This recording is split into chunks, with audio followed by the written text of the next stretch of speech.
Bonsoir, merci de nous rejoindre pour ce nouveau journal de la rédaction. Nous sommes le 18 octobre. Voici les principaux titres que nous allons développer au cours du prochain quart d'heure. La mission locale présentait aujourd'hui son nouveau dispositif pour aider les plus jeunes à trouver un emploi. La garantie jeune profite depuis début octobre à une quinzaine de personnes sur l'agglomération. Le mouvement En Marche lancé par Emmanuel Macron se structure dans les Yvelines. Une réunion vient de se tenir à Versailles. Et puis le petit moulin des Vaux de Cernay a entamé une seconde vie. C'est aujourd'hui un musée qui parle de paysages, d'histoire et de patrimoine. L'annonce a donc été faite hier. PSA prévoirait de supprimer plus de 2000 emplois en France. Selon le syndicat CGT du groupe, au total 2133 postes supprimés, mais pas de licenciement. La direction miserait sur les départs en pré-retraite et les départs volontaires. Une centaine de personnes partiraient aussi en congé longue durée. L'usine de Poissy pourrait être parmi les plus impactées avec cette décision. 250 postes en moins l'année prochaine. Une annonce néanmoins démentie par la direction du groupe. Nous avons contacté le délégué CGT du groupe PSA Peugeot Citroën, Jean-Pierre Mercier. Écoutez. Non seulement éviter ces suppressions de postes, mais faire que les 2,4 milliards de bénéfices servent à maintenir l'emploi dans toutes les usines en France, c'est-à-dire embaucher les intérimaires et les chômeurs en CDI pour compenser tous les départs en pré-retraite et tous les départs volontaires. Bien évidemment, la CGT est pour les départs en pré-retraite le plus tôt possible. D'ailleurs, on est pour que les anciens laissent la place qui méritent leur pré-retraite et qui laissent la place aux jeunes chômeurs. Il est vraiment nécessaire et vital pour le site de Poissy d'embaucher en CDI les intérimaires et puis les chômeurs qui ne demandent qu'à travailler. Propos recueillis par Camille Lambert. À Saint-Quentin, en Yvelines, aujourd'hui, la mission locale a présenté son nouveau dispositif pour aider les plus jeunes à trouver un emploi. La garantie jeune, c'est son nom. Elle profite déjà depuis le début du mois d'octobre à une quinzaine de personnes sur l'agglomération. Accompagnement intensif, visite d'entreprise et ateliers thématiques qui doivent permettre au bout d'un an l'insertion dans la vie professionnelle. Le reportage de Nicolas Kirilovitz. Leur objectif est clair, trouver un emploi. Ils sont une quinzaine de Saint-Quentinois à bénéficier de la nouvelle garantie jeune, un dispositif mis en place par la mission locale et qui a pour objectif de favoriser l'insertion professionnelle. Ateliers numériques, découverte de l'entreprise ou encore aide à la recherche d'emploi, les jeunes sont soumis à un programme intensif comme Anissa, 20 ans, qui a stoppé ses études en deuxième année de bac pro. On a plusieurs ateliers, il y a des ateliers d'amélioration de CV. Il y a on est sorti sur Paris pour une journée d'intégration. On est allé voir le musée du Louvre. On a été sur un bateau-mouche. Le fait d'être boosté par deux animatrices qui tiennent ce dispositif, on est motivé à fond avec elles et ça met de la bonne humeur, quoi. Depuis début octobre, les bénéficiaires de la garantie jeune sont suivis par la mission locale et s'ils sont seulement une quinzaine à en profiter actuellement, le dispositif devrait monter en puissance progressivement. Garantie Jeune, c'est vraiment un dispositif totalement nouveau, ça renouvelle nos pratiques professionnelles et on ne voulait pas s'engager sur plus de jeunes. On veut là avoir un retour d'expérience au bout de 6 mois, 1 an pour éventuellement monter en puissance si c'est possible. En tout, 150 personnes devraient bénéficier de la garantie jeune sur l'ensemble de 50 ans en Yvelines. S'ils sont assidus et investis, ces derniers se verront verser une allocation mensuelle de 460 €.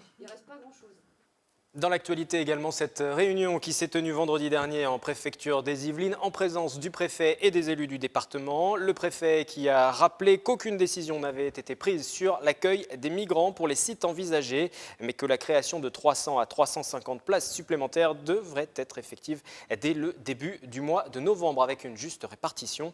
Il a conclu en précisant que les réquisitions n'étaient cependant pas exclues en cas d'urgence. Politique à présent avec le mouvement En Marche lancé par Emmanuel Macron qui fait des émules dans le département des Yvelines. Les militants se sont réunis le week-end dernier à Versailles à la Royal Factory.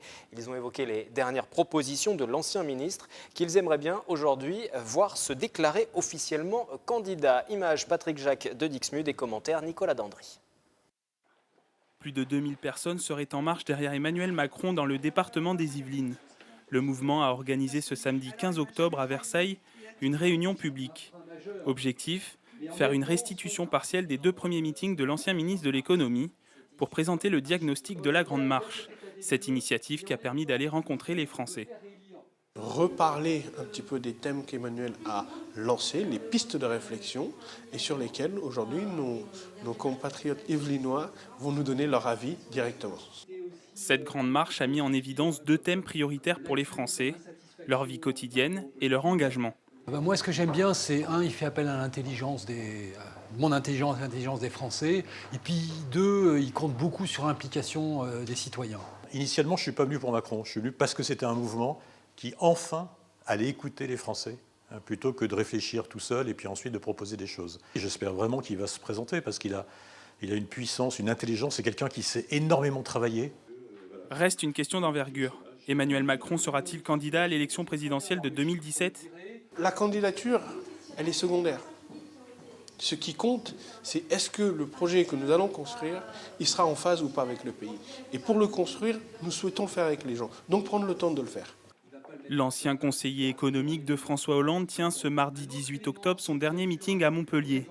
Il proposera ensuite ses solutions. Le Salon international de l'alimentaire se tient en ce moment à Villepinte et il accueille plusieurs sociétés des Yvelines. L'une d'entre elles est même basée sur le secteur de Trappes, à Saint-Quentin en Yvelines. Son nom, Alperel, c'est un glacier artisanal fondé en 2000, une société qui a été reprise cette année par un jeune entrepreneur avec son épouse. Le reportage sur place à Villepinte lors de ce salon avec Anne-Laure Languille. Avec 7000 exposants et une centaine de pays représentés, le Salon international de l'alimentaire est un rendez-vous incontournable pour les entreprises du secteur. Pierre Ménini, dirigeant d'Alperel, y a installé son stand. Ça nous permet d'identifier des possibilités pour l'export notamment. Sur l'Ocial, on a fait des jolis contacts, notamment sur l'Asie, qui est assez friand des produits français artisanaux. Alperel réalise un chiffre d'affaires de 650 000 €, dont 10% à l'export. Une société aux ambitions internationales, mais bien ancrée dans les Yvelines. Son positionnement à Trappes lui offre plusieurs avantages. Pour s'ouvrir sur la Normandie et donc toute la logistique export avec le port du Havre, mais également pouvoir fournir assez rapidement les restaurants et les épiceries fines à Paris. Spécificité de ce glacier, sa production est 100% artisanale et naturelle. En 2017, tout le lait servant à fabriquer ces produits proviendra des laiteries de Grignon. Pierre Ménini et son équipe laissent aussi libre champ à leur créativité et confectionnent des parfums originaux. Leur ambition dans 5 ans ? Toujours bien ancré en Île-de-France, plus reconnu qu'on ne l'est aujourd'hui, être reconnu comme un acteur régional important, et puis avec une petite notoriété à l'export. Enquêter avec Nicolas Motin pour retrouver le mystérieux Gueule d'Ange, un poilu de la Première Guerre mondiale. Voici le point de départ de ce jeu proposé en ligne sur Internet par le Conseil départemental. C'est un moyen de découvrir l'histoire autrement. Les précisions de Maxime Lemaine avec ce reportage réalisé pour le département, justement. Quel poilu se cache derrière le pseudonyme Gueule d'Ange ? Ces collégiens mènent l'enquête au travers d'un jeu en ligne dans lequel ils doivent résoudre des énigmes. Au fil de leurs investigations, ils apprennent à exploiter des documents d'archives. Des fiches militaires, des photos, il y a même un journal au bout d'un moment. Tous ces documents viennent des archives départementales qui ont lancé le jeu en 2013. On voulait quelque chose qui soit à la fois ludique et pédagogique. Des archives qui sont animées, le jeu est entrecoupé de vidéos didactiques. Et apparemment, ça vaut le coup d'aller jusqu'au bout. C'est hyper surprenant. On ne s'attend pas du tout à qui est Gueule d'Ange, en fait. Ouais. La Grande Guerre est au programme de la classe de 3e. Pour ce professeur, Gueule d'Ange est un très bon support pédagogique. C'est un jeu qui permet vraiment de rendre l'histoire réelle pour les élèves, qui va les interpeller et qui peut les mettre aussi en recherche d'informations dans leur propre famille. Car l'enquête se déroule dans les Yvelines. L'arrière-grand-père de Paul habitait à quelques pas de l'église de Conflans comme l'un des personnages du scénario.